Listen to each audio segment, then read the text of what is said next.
Welcome back, gaming enthusiasts. Are you ready to unlock a whole new world of gaming experience? In this tutorial, we'll show you how to easily view the most played games on Facebook using your PC. So, let's dive right into it. Step 1. Open Facebook. Launch your favorite web browser and head over to Facebook. Step 2. Click on the games icon from the upper bar. Look for the gamepad icon on the top navigation bar and give it a little click. Step 3. From the left side, click on All Games.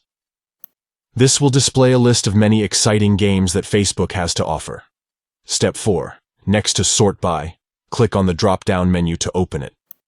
This will allow you to customize your gaming experience. Step 5. Select Most Played. Choose the Most Played option from the drop-down menu to see the hottest and most popular games on Facebook. And there you have it. By following these simple steps, you can easily view the most played games on Facebook using your PC. Discover exciting new games and enhance your gaming experience with just a few clicks. Happy gaming!